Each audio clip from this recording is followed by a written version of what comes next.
On the air everywhere, this is New England Broadcasting. Come Monday, it'll be alright.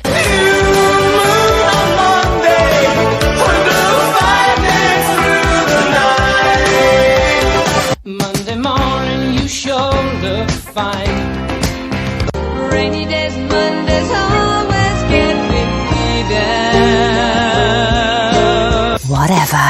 Tell me why I don't like Mondays. Tell me why I don't like Mondays. It's just another manic Monday. Monday, so good to me. Good morning, good afternoon, good evening, good night. It's the Ron Van Dam Show. Thank you very much. Hold on tight. Things can get a bit weird if you like that sort of thing.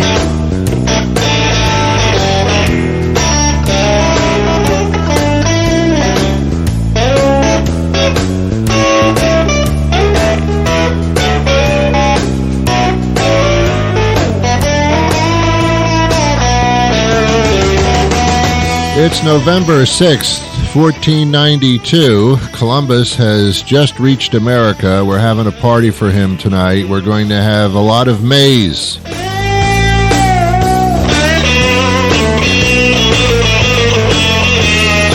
I don't know the difference between corn and maize except for the fact that they're spelled differently.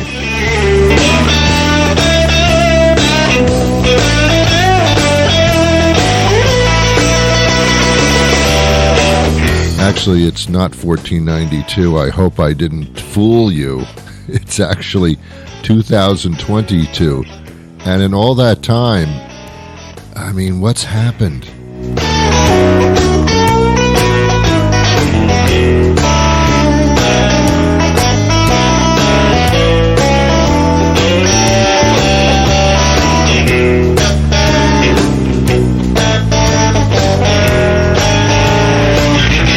Well, you've come to the right place if you like verbal abuse. Thank you. Welcome to the program. I am Ron Van Dam. It is the Ron Van Dam Show. I swear it is. Just believe me, there's no other way to prove it. I'm not showing you any kind of vaccination card. I'm just saying.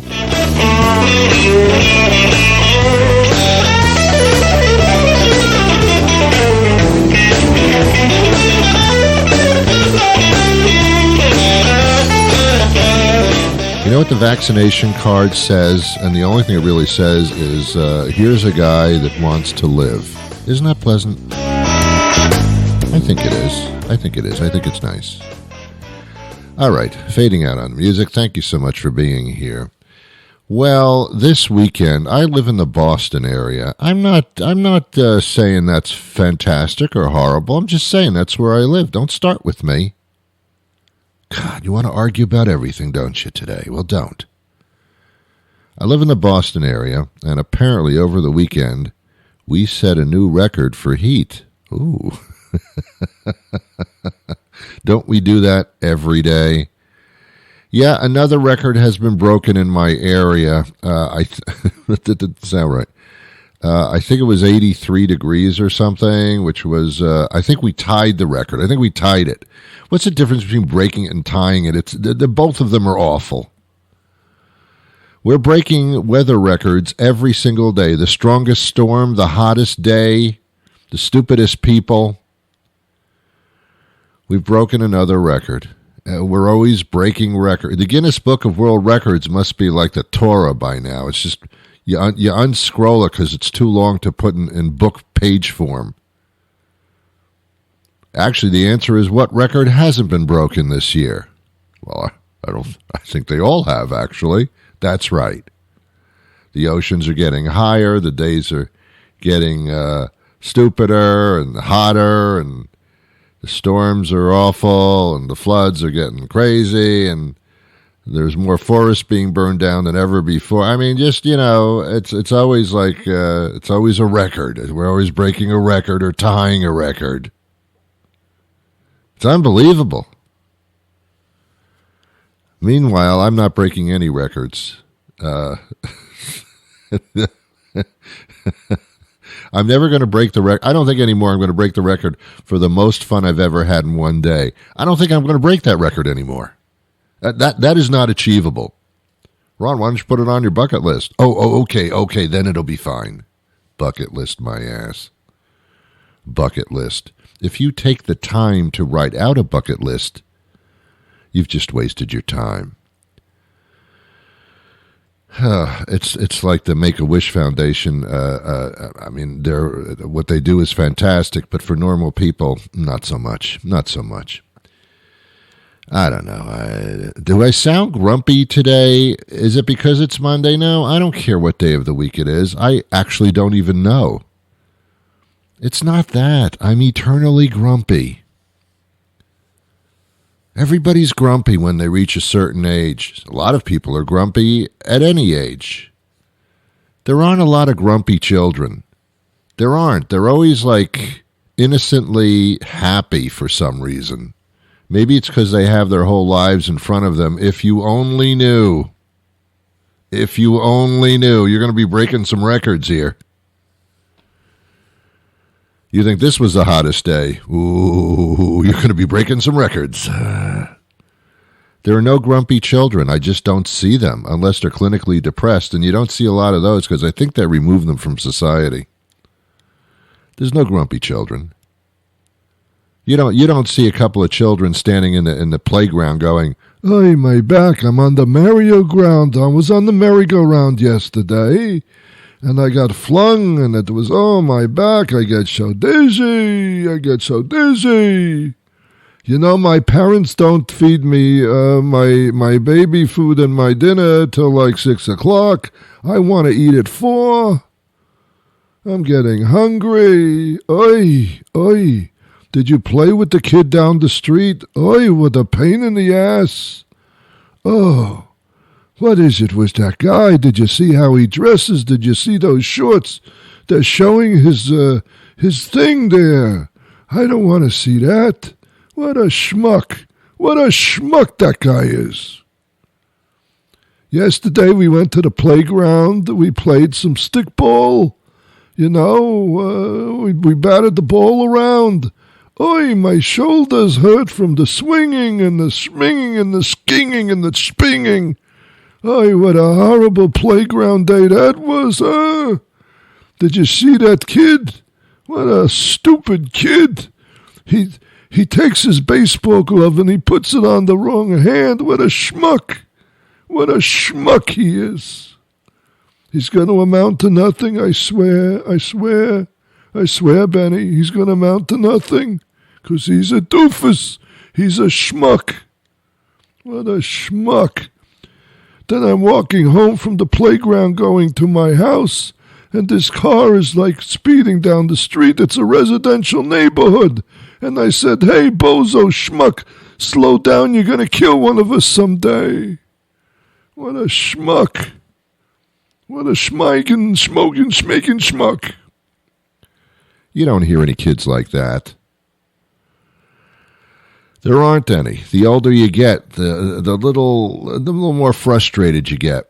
Even in your 20s. I can't get out of the gym membership. I don't want to go to that gym anymore. That's about as frustrated as you get in your 20s. I don't know. I've only had sex 5 times today. I'm losing it. And then you start hitting your 40s and all the conversation goes back to the physical problems. Hey, Joe, how are you? How are things at the office? Not bad. Been sitting all day. My ass is killing me. I'm going to have to go home and put some of that rubbing stuff on my ass there. My muscles are killing me. Maybe I'll take a little bath or something, help them get rid of that. Yeah, I got a headache there from swimming. Yeah, I got a headache. I don't want to go out tonight. I got a headache. That's at 40 years old. Then, magically, when you hit 50 and 60, that's where it all begins. That's where you know what, Joe? I hate everybody.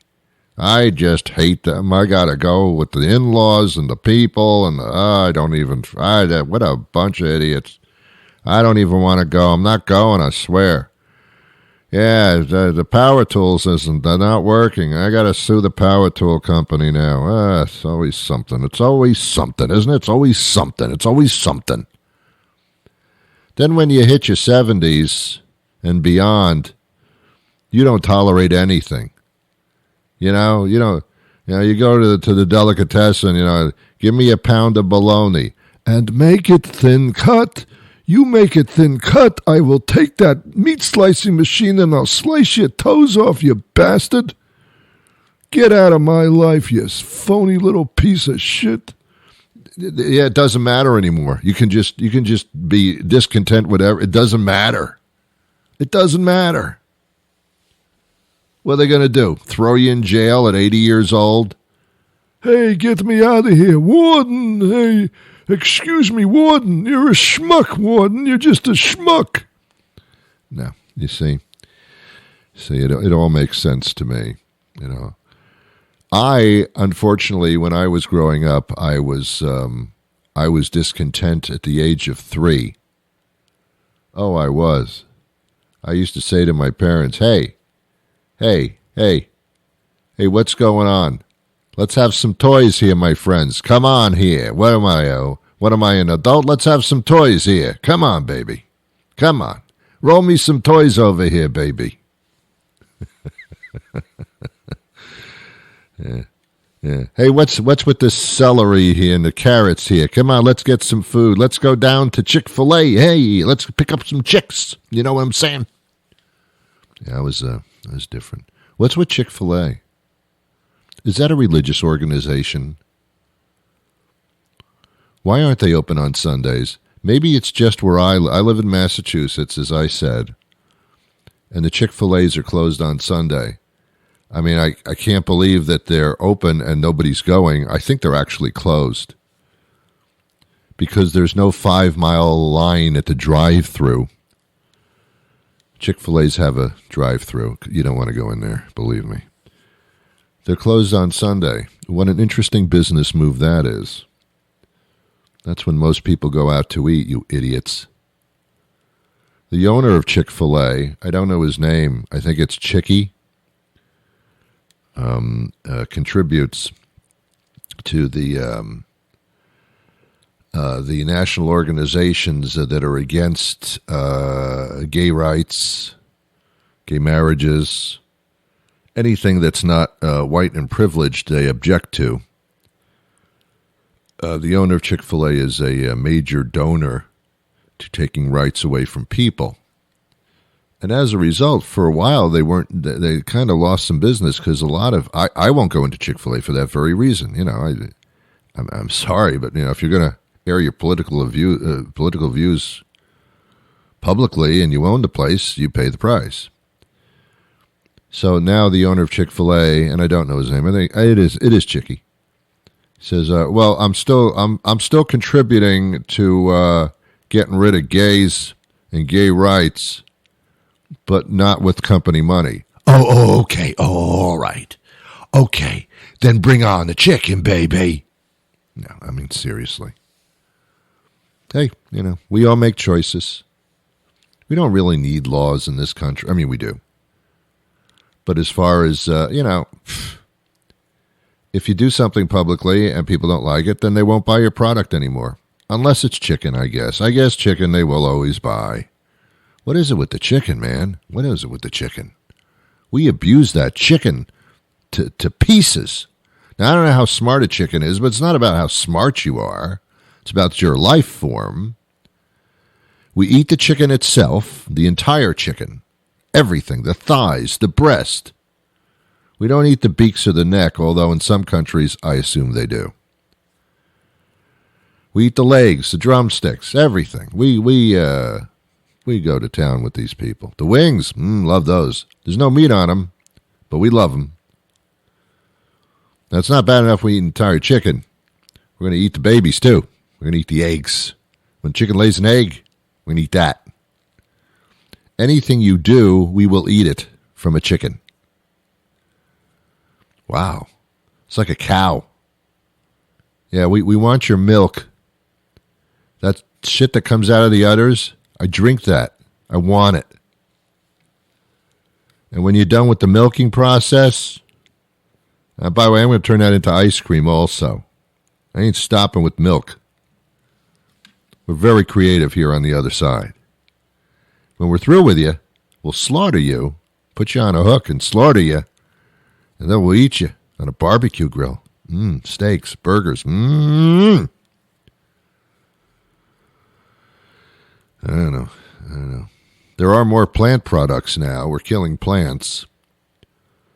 I don't understand almond milk. I don't get it. I do drink it. I must admit, I don't drink cow's milk anymore for many reasons. Many, many reasons. I drink almond milk. I find it quite tasty and much healthier. Many more vitamins, fortified much more than cow's milk. No cholesterol, etc. I just don't understand. I drink almond milk, but I don't understand it. I picture like 2,000 people standing in a field squeezing the hell out of almonds. Did you get any milk out of this one, Bob? Trickle. I got a trickle. My almonds are not producing any kind of liquid at all. Keep squeezing, Bob. We got a whole carton to fill here. Van Dam drinks this shit. All right, I keep squeezing the almonds, man. There's nothing coming out. I know. Why did they come up with this? How about milk out of something that has some liquid in it? Almonds? Give me a break. But I'm drinking it. I don't know how they make it. I don't know how they get liquid out of it. I think they add water. I don't know where they're getting the water from. Maybe some guy's bathtub in Louisiana. I don't know why I chose Louisiana there. That's just what came out. Could be any bathtub anywhere. And that's disgusting no matter what. Yeah, I'm drinking almond milk, man. I drink the no sugar almond milk. No sugar added. No sugar there to begin with. No sugar added. No sugar. I don't like sugar. I spent my entire childhood eating sugar. I've had it with sugar. I'm done with it. I'm scared of sugar. I think I over-sugared in my childhood. Entire holiday for sugar. Halloween. They should call it sugarlean. It's just sugar. Kids get all hopped up. They go from house to house begging for sugar. This is like a cocaine habit. Excuse me, sir, I put on this stupid costume. I gotta have some sugar, man. It's been rough today. I gotta have some sugar, man. Hit me up with some sugar, man. I'm going next door to your neighbors. I'm going to hit them up for sugar, too. I gotta have this. It's in my veins. I need my sugar. How else can I drive my parents wild with my crazy escapades? I gotta be hopped up on sugar, man. It's true. When I was a kid, my parents would take me to a restaurant with my grandparents. I had a brother, and we used to sit there, and on the, they don't have this anymore. This shows you how old I am. They didn't have packets of sugar back then. They had sugar cubes. I think they had sugar packets of something. It was like saccharin or something. Ugh. But instead of sugar packets, they had a bowl of sugar cubes. They looked like dice without the numbers on them or the little dots.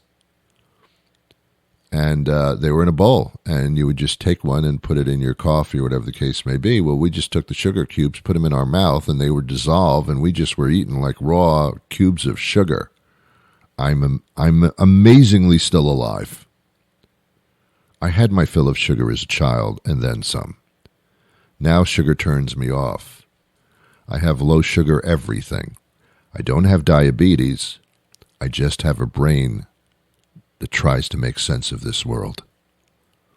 I go for low sugar. I don't need a lot of sugar. It doesn't do anything for me. It just gives me health problems.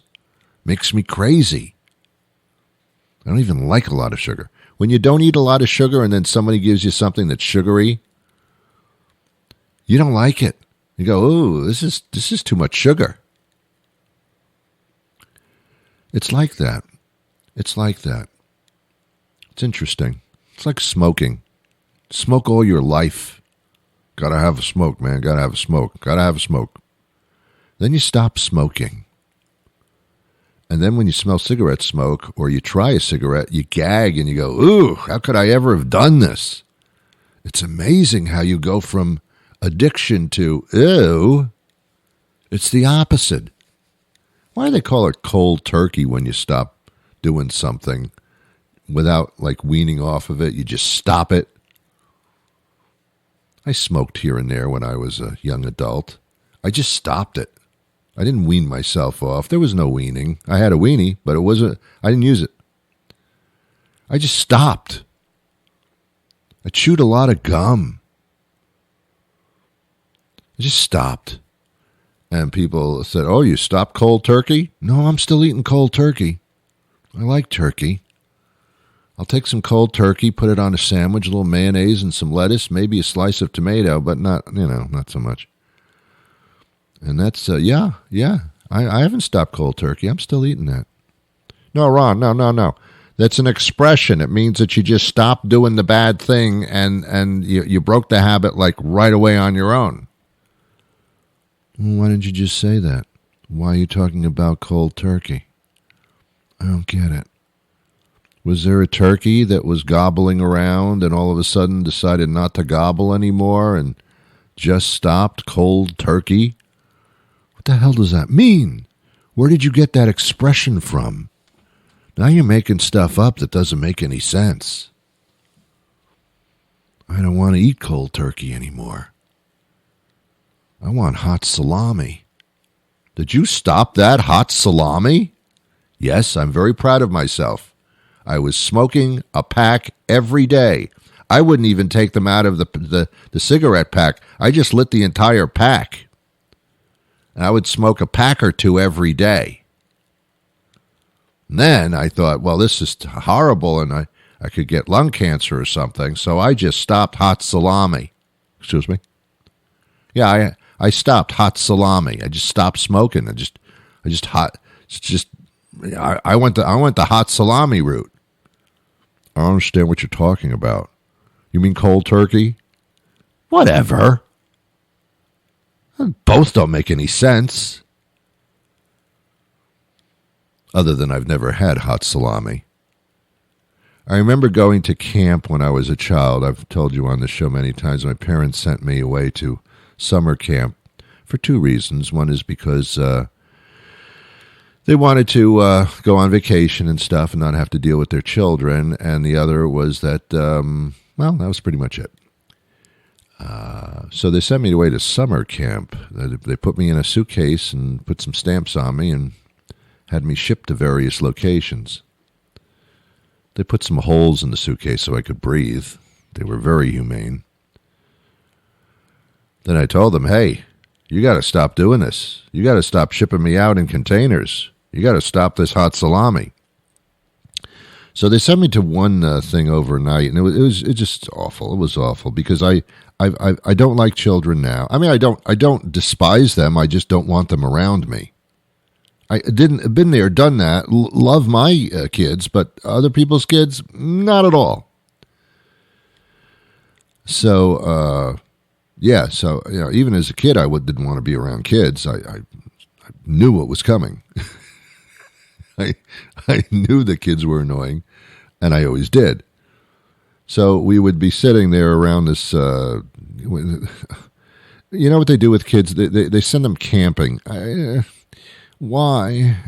Are you preparing children for some type of zombie apocalypse where there's going to be no homes and no shelters and no rooms, and you're going to have to live outside around a campfire in the woods? What are you preparing me for? Homelessness?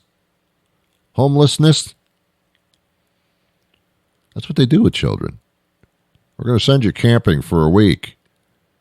See what it's like to be homeless, to live in the woods. That's what we do with children. We prepare them for homelessness. And in many cases, it comes true. So they had these frying pans, and they were making scrambled eggs for the kids. Kids hate scrambled eggs, but that's what they were making. And this one guy who was making the scrambled eggs, this camp counselor, he opens up a cellophane package, and inside, slices of bologna, thick slices of bologna. And I'm thinking, this is something my mother would never, never have in the house. Thick slices of bologna? No. This is not for children. These are sodium loaves is what they are. And this guy would take out his machete. I guess eventually he was just going to slaughter all the kids anyway. Take out his machete and he'd do these slices of thick bologna, and then you put them in the frying pan and you'd fry up the bologna like it was some kind of bacon. And he mixed it in with the scrambled eggs. And all of the kids looked at this and went, "Oh, this is disgusting." But then he served them on little paper plates to all the kids. This is the breakfast after spending the night in the woods. And we tasted it. We loved it. We loved it. I haven't had heated, fried bologna with eggs since, because it's just wrong. It's not in any cookbooks whatsoever, because it just shouldn't be. But it was very, very tasty. You realize that there's some things you should do as a kid that you really should not do as an adult. It's really stupid. For example, when you're sitting around a campfire and the camp counselor takes out a large bag of marshmallows. What are marshmallows? I don't know. They're sugar in a odd gelatinous form. It's like cotton candy. What the hell is that? It's just sugar whipped into air. What are you, crazy? Are you trying to kill people on purpose? So he takes out this bag of marshmallows, and then he says, "Kids, go out into the woods and find a dirty stick." What? Yeah. Doesn't have to be dirty, but when it is, it's fantastic. Find a stick about yay big. Yay! Come back with a stick. I'm going to put a marshmallow at the end of the stick, and you're going to hold it over the fire till it turns carbon black, and then you're going to put it in your mouth, which is the sensation of eating lava, and then you're going to sit there and enjoy it. Don't do this to us. You're going to love it. Well, we did. I didn't love it, but some of the other kids did. I think they're all dead now. What are you kidding me? Take a sugar globulation, put it at the end of a dirty stick that's been lying in the woods with rabbit poop on it probably. This is great for a child. This will help them survive the apocalypse. What are you talking about? Are you serious? This is what we do as children. This is what we do with the kids. We make them sit in front of a campfire with the mosquitoes upon them, and we shove sugar at the end of a stick and burn it, and then put it in their mouths. Is this legal to do? Is this something that we should encourage? No, it's not. No, it's not. Leave your children alone. Stop torturing them. I know they give you a hard time and they don't give you a moment of peace and they pee in your face when they're infants. I get that. It's not easy. And you have to haul them around to places when you really don't want to go at all ever. But you do it for them anyway. And then for some reason, you feel that when they get older during the summer, you want to get back at them. So you try to put them through these horrendous types of experiences. And it makes you feel better. I don't know. We've treated our kids like wusses. Now let's shove them into the woods with a couple of odd adults and 20 other children. Make them find sticks in the woods, put marshmallows at the end of them, burn them off, and then in the morning, fry up some bologna. Now you're talking. Now you're talking. Have yourselves a wonderful day. I wish you peace.